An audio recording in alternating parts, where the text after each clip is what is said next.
c'est ce peuple, même si il peut se retrouver dans certains grands centres-villes, mais il y a aussi la périphérie. C'est ce peuple-là que le chef de l'État a voulu,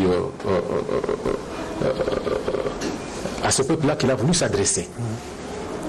C'est une solution aujourd'hui à tout ce que nous avons connu comme sous-développement, que nous avons connu comme l'exode rural. Nos populations ont abandonné leur milieu d'origine, allant vers les centres urbains, à la quête de la vie. Alors que la vie, c'est dans cet arrière-pays. Ceci étant dit, comme vous l'avez constaté, je ne suis pas seul. Les amis vont me compléter, l'un pour tel territoire, l'autre pour tel autre territoire. Très bien. D'emblée, je dois vous dire qu'en commençant d'abord par le territoire d'Ilebo, la position de ce territoire d'Ilebo, le territoire d'Ilebo occupe d'abord une position stratégique. Pour venir à Kinshasa, pour sortir de Kinshasa, c'est par là qu'il faut passer. Et c'est pour cette raison-là qu'à l'époque, il y a le grand port. Le grand port, oui. C'est le deuxième. C'est le deuxième après le port de Matadi. Mais qui aujourd'hui se trouve en un état abandonné presque. Mais nous avons aussi la voie ferrée, la SNC, SNCC, de là, c'est-à-dire que part jusqu'à Kananga, Lubumbashi, Maniema et ainsi de suite. Ouais. C'est-à-dire que pour tout ce que l'on peut avoir comme produit, comme marchandise, venant de cet espace-là, pour entrer à Kinshasa, il faut passer par le port d'Ilebo. Très bien. Et nous disons que l'autorité publique ait un regard vers ces ports-là, ensablés. Et Ilebo était appelé à cette époque-là Petit King. Vous ne le savez pas, c'est comme ça qu'on appelait le territoire d'Ilebo. Parce que vous êtes à Ilebo, vous sentez déjà l'odeur de Kinshasa. Mais regardez, avant d'arriver à Kinshasa, mais il y a le Grand Bandundu. Mais on ne parle pas du Grand Bandundu, mais on voit d'abord la ville de Kinshasa. Ouais. Donc, ça sentait l'odeur de la vie telle qu'on l'amène dans la capitale de la République démocratique du Congo. Vous allez à Dekese, je sais que les amis qui m'accompagnent vont pouvoir me compléter. Dekese, comme je viens de parler du cas d'Ilebo, enclavé, mais plein de ressources. Plein de ressources. Il faut faire des contours pour accéder à Dekese. Vous allez trouver là-bas, il y a l'élevage de bovins. C'est une de grandes richesses. Vous verrez mais qui reste inexploité. Inexploité. Ouais. C'est-à-dire que même ceux qui sont en train d'élever ces bovins, eh bien, ils ne savent pas gagner ce que cet élevage produit en retour. Il y a la forêt.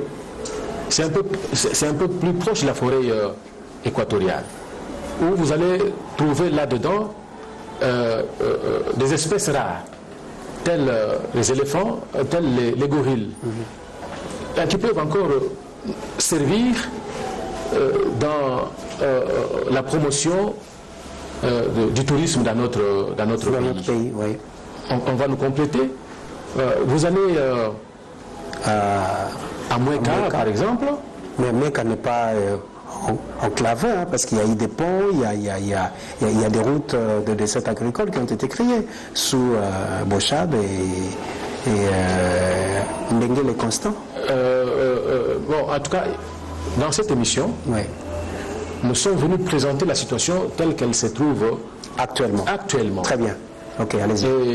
Nous sommes une association, nous voudrions rester au milieu du village pour nous éviter c'est pas que nous puissions nous heurter les uns contre les autres. Nous faisons notre partition.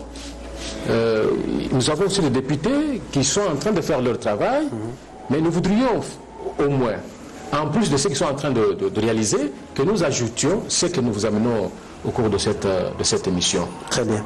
Mais l'élément phare, pour tout ce que je viens de dire ici, il y a les routes. Il y a les routes. Il n'y a pas de développement sans voie de communication. Donc, c'est ça que nous présentons d'abord comme urgence et priorité. C'est vrai que le gouvernement a déjà sectarisé le projet, santé, il y a infrastructure, il y a 4 composants, il y a éducation, ainsi de suite. Mais pour réaliser, pour atteindre ce nouveau secteur-là, il faut nécessairement que les routes soient remises en état. Mais parce que nous parlons santé, parce que nous parlons éducation. Je parle du volet éducation par exemple. Il y a une école, c'est une école professionnelle, spécialisée en menuiserie et en bénisterie, qui aujourd'hui ne donne plus l'air qu'elle avait à cette époque-là. Parce que c'est une école qui peut servir, qui peut bien servir à la jeunesse d'Œuvré. Pour ceux qui n'ont pas la chance d'aller à l'université et ainsi de suite, et ceux même qui avaient créé cette école-là, ils savaient pourquoi ils l'avaient implantée. Vous irez à Ilebo, vous n'allez pas trouver cette école-là. Donc c'est qu'il y a eu des raisons. Il y a une raison fondamentale qui avait fait que Mweka ait une école technique et professionnelle spécialisée en bois. Vous irez encore vers Benelongo toujours, nous sommes dans le territoire de Mweka. Nous avons un institut facultaire agronomique. Comprenez qu'aujourd'hui, le chef d'État, quand il est entré au pouvoir, son credo, c'était la revanche du sol et sur le sous-sol. Donc l'accent mis sur l'agriculture. Et si il y a eu un projet de disposer d'une école pour ce secteur-là, il y a aussi des raisons fondamentales. Mais Mweka a une particularité. Parce que quand nous parlons d'agriculture, ça concerne tout le monde. Parce que quand nous parlons santé, ça concerne tout le monde. La particularité, c'est laquelle, je veux dire, c'est la culture. Nous sommes réputés dans l'art. Je pense que pour ceux d'entre nous qui ont étudié l'histoire, on va vous parler du royaume Kuba, et qui est une des composantes dans la descendance de Haute. Vous verrez qu'à la capitale même du royaume, il y a une école d'art qui existe, les beaux-arts comme nous l'avons ici. Je ne sais pas vous présenter sa physionomie actuellement, comparativement à ce qu'elle avait été à l'époque. Et pour nous, la culture et l'art, c'est encore une richesse. La plupart d'entre nous ont étudié sur base de l'art de ce coin-là, la plupart, en commençant par moi-même. J'ai la première année maternelle jusqu'à l'université. Mon père n'a pas assumé de fonction officielle, ainsi de suite, mais c'est l'art qui m'a fait étudier. C'est pour cette raison, mais là nous ne sommes pas en train de demander au gouvernement de revenir sur le programme. Nous savons qu'ici il l'a placé, il a fixé déjà le secteur, le gouvernement sait pourquoi. C'est l'art. Rappelez-vous aussi que lorsque le chef d'État a pris ses fonctions comme président de l'Union africaine, et le thème principal, c'était art et patrimoine. Lorsqu'il est arrivé au pouvoir, il a dit qu'il va user de la diplomatie pour procéder au rapatriement progressif de nos œuvres d'art qui gisent dans nos chancelleries, je veux dire dans les pays étrangers, particulièrement en Belgique. C'est pour dire que le chef d'État avait compris l'importance de la culture. C'est ça l'âme de tout un peuple. C'est ça l'âme de tout un peuple. Et pour la RDC, près de 450 tribus, c'est une richesse. Et nous venons pour que nous reprenions conscience dans le sens de valoriser. Et c'est ça le sens premier aussi de notre organisation. Parce que vous ne m'avez pas posé la question là-dessus. Acceptez que je me pose la question et que je puisse répondre à cette même question. Très bien. Ce que nous poursuivons à travers notre organisation, c'est la promotion de nos valeurs culturelles. La recherche de notre identité. On en parle aujourd'hui. Et on en parle encore et davantage. C'est comme ça que le chef de l'État avait fixé son mandat autour de l'art lorsqu'il a pris la présidence de l'Union africaine. Oui. Il a dit, il a aussi fait. Contrairement à ceux qui disent que le chef de l'État est resté dans des promesses sans le réaliser. Mais nous avons vu, parce que nous parlons de l'art, nous parlons de la culture, lors du dernier séjour du couple royal belge dans notre pays, eh bien, nous avons vu, parce que nous sommes au musée ici, tout le monde a vu symboliquement le répatriement, la remise d'une œuvre d'art appartenant à une de grandes tribus de la RDC être remise à notre pays. Donc il y a un souci et le chef de l'État ne le fait pas au hasard.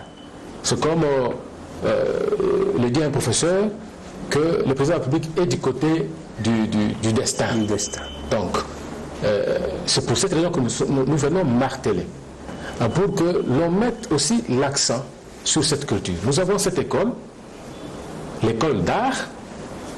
C'est par là que la vie de la plupart des jeunes commençait. Il peut faire sa statuette.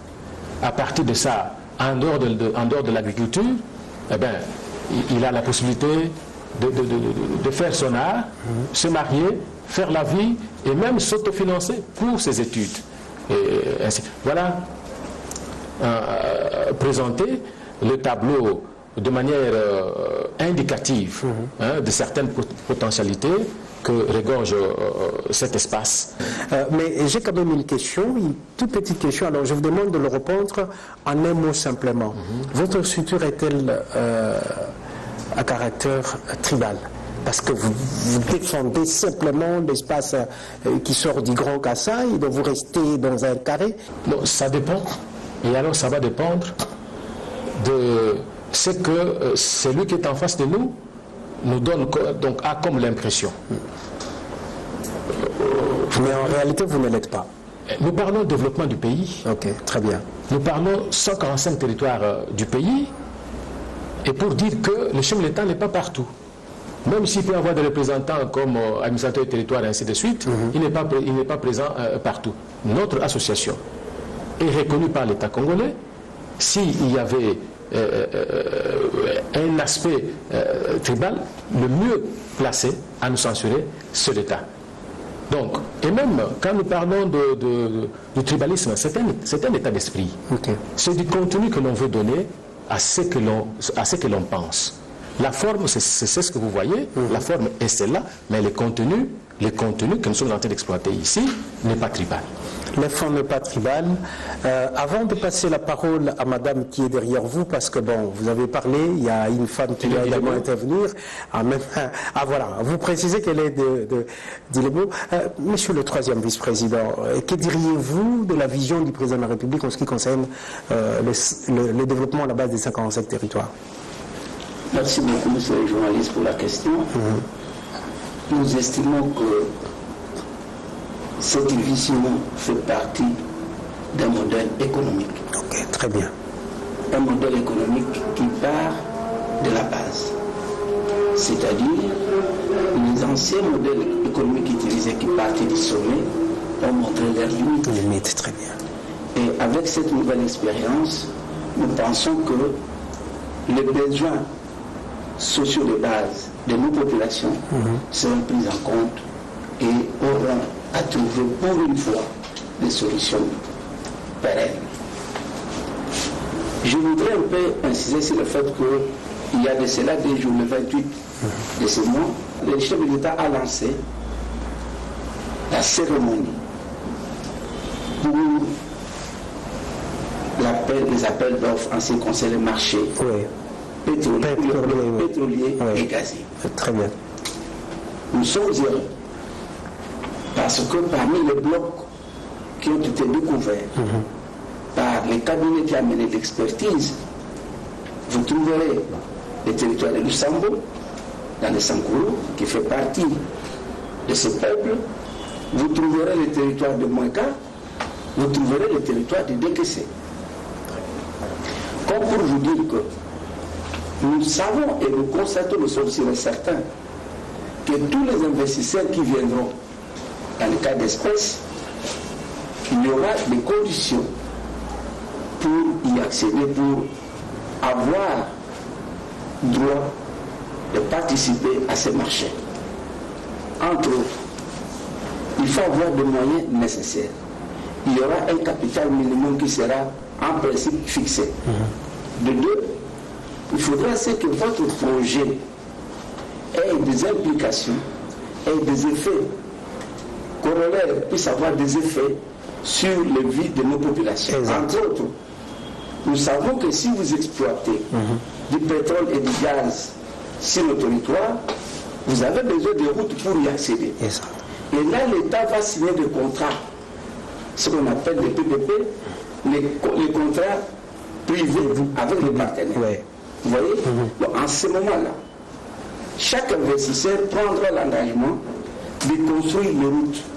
Et quand on construit les routes, obligatoirement, et il y aura aussi une condition pour que la majorité de la main-d'œuvre soit la main-d'œuvre locale. Voilà. Et là, ça crée la création d'emplois.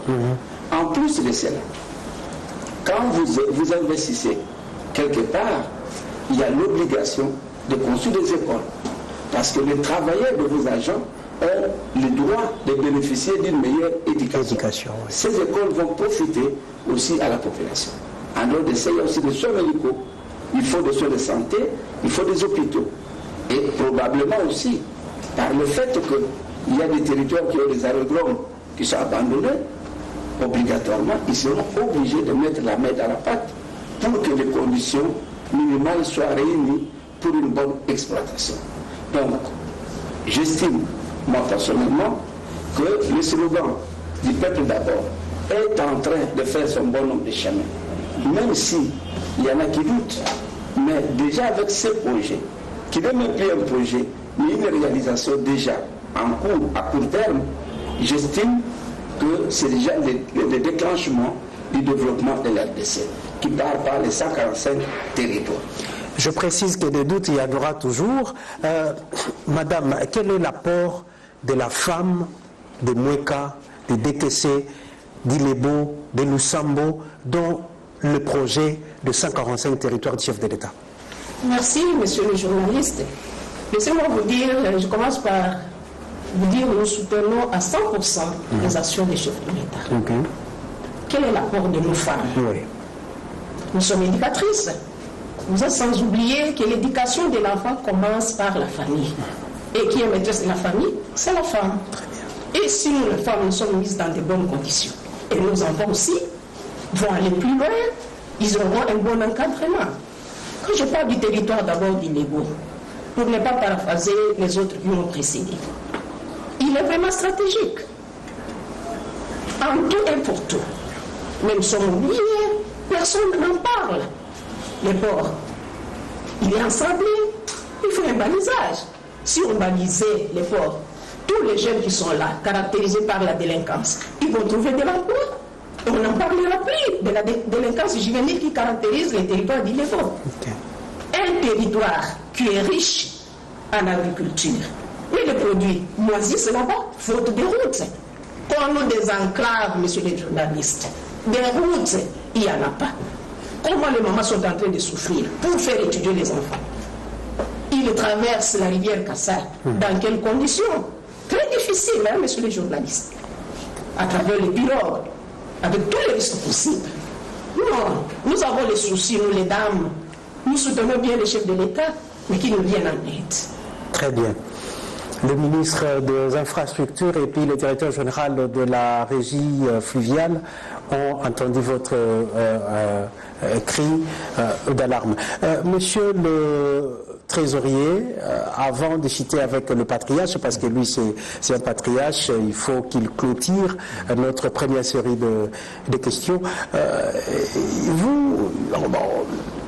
Vous occupez plus de finances. Est-ce que vous avez quelque chose à dire en ce qui concerne le développement à la base des 55 territoires? Moi, c'est seulement l'école d'art Mouchine. Ok. Cette école-là a aidé beaucoup de gens. Et souvent, moi, je sais que beaucoup de gens ont étudié, pas avec l'argent du champ, mais avec l'art. Nous, souvent, on était à l'Ambachi, quand les étudiants venaient, ils venaient toujours avec l'art du bas et ils vendaient. C'est comme ça que si on essaye de réhabiliter cette école, ça va nous faire. Alors, nous allons puiser un peu de sagesse de la part du patriarche.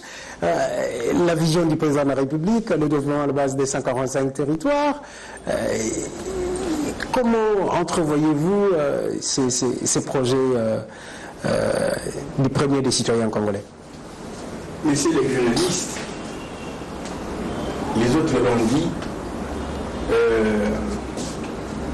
nous avons beaucoup d'intérêt à soutenir ces projets. Je ne veux plus encore dire si ce que les autres ont dit, mais je voudrais au moins répondre, donner notre réponse ou des éléments d'autres réponses à la question que vous avez posée sur l'apport de l'espace qu'occupe les Banabaotes sur l'échiquier national et international. Ils ont montré l'importance du port du Lébo, qui était le terminal de la voie ferrée SNCC qui venait d'autres même des pays voisins en traversant presque tous les territoires nationaux jusqu'à Ilebo. On vous a montré l'importance de la Cuba, que la plupart de nous, que tout intellectuel connaît. Et on est ici, c'est sûr, la valorisation aujourd'hui de cet art en passant par la création, par qu'est-ce que je pourrais dire, par l'harmonisation de l'école d'art qui se trouve et qui a chez nous aujourd'hui. Et pour décaisser, je dis qu'il n'y a pas seulement que le pétrole. Il y a aussi la forêt. Décaisser ne se trouve pas tout près de la forêt, mais dans la forêt. Il fait partie de la grande forêt équatoriale. Et nous insistons ici pour que décaisser l'espace soit aussi plus en compte. Parce qu'à l'époque, nous avons eu une mauvaise expérience de ce qui s'est passé jadis. À l'époque, je crois que de la République, on avait délocalisé. C'était un village qui occupait une partie de la forêt d'un combat de là-bas. Et on avait créé à l'époque ce qu'on a appelé les sites, les localités. Mais comme ces sites n'étaient pas aménagés, capables de recevoir des gens qui venaient en grand nombre pour vivre en commun, il y a eu des dégâts. Les gens mouraient tellement que presque, je crois, 4 villages ont fini par traverser la rivière Montpellier pour aller dans l'autre territoire d'Équateur. Et je crois que si ce n'est pas maintenant, mais plus tard, on va aussi parler des localisations d'autres peuples aussi qui existent encore dans la forêt, pour les amener. C'est ainsi que nous insistons, pour qu'on puisse créer des endroits bien aménagés qui pourront recevoir ces gens qui viennent nombreux et leur donner le minimum vital. On ne peut pas encore précipiter pour dire qu'ils doivent quitter la forêt. Et nous insistons la forêt aujourd'hui. La forêt, pendant qu'on parle maintenant des échauffements climatiques, de la conservation de la forêt, nous, on semble oublier de caisser. On semble oublier de caisser. Et nous voulons que dans ces programmes-là, que les décaissés aussi soient plus en compte. Donc, pas seulement décaissés, mais les autres territoires, parce qu'ils sont aussi, si décaissés dans la première forêt, mais les autres aussi, ils sont dans la forêt voisine.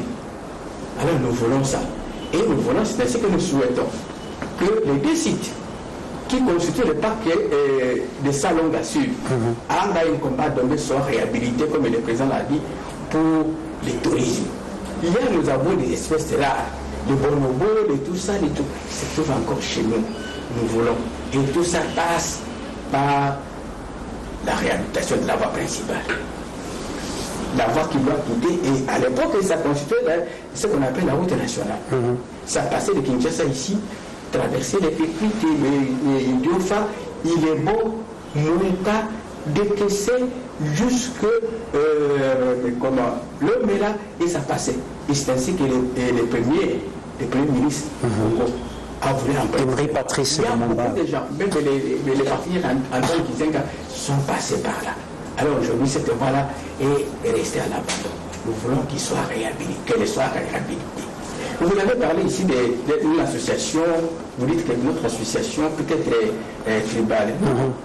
Même la Constitution aujourd'hui reconnaît le pouvoir des gens de s'organiser. On ne peut pas empêcher des gens de s'organiser pour faire face à des conditions, telles conditions de vie, pour faire face à ce qui menace les conditions de vie. On ne peut pas, il faut les encourager. Et ça y est, je parle même très loin. Si les gens arrivent à s'organiser comme ça, à s'accepter, c'est facile aussi de faire accepter les autres. Parce qu'ils verront que les mêmes conditions, ce que nous faisons, les mêmes luttes que nous engageons pour notre conservation, pour l'amélioration de nos conditions de vie, les autres aussi les ont, on pourra arriver maintenant à les connaître, à se connaître, à les accepter. Parce qu'autrement, on va au régime. Et c'est justement, c'est ça. Et c'est ça aussi le nationalisme. Parce que le nationalisme ne peut pas se décréter, ne peut pas descendre là-bas, mais il faut que ça parte d'en bas. On doit d'abord se connaître, s'accepter avant d'accepter l'autre. Que je m'accepte, je connais ma famille, je connais mon village, je connais mon territoire, je connais.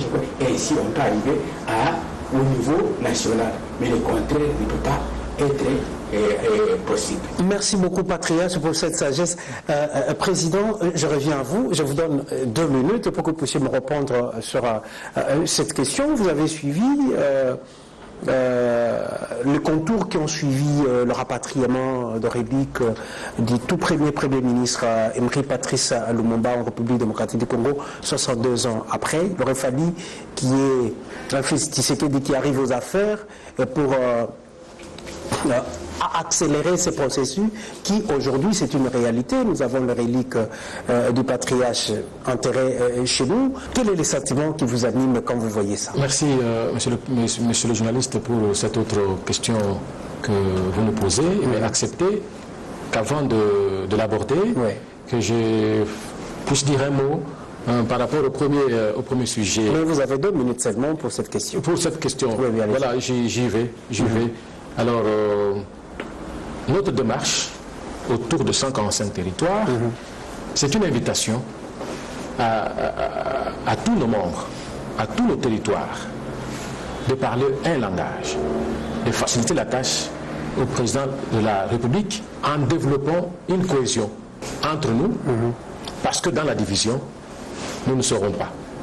Il faudra que les 145 territoires nous mettent ensemble aujourd'hui et que nous devons nous ranger tous derrière ce projet par des démarches concertées et dans la cohésion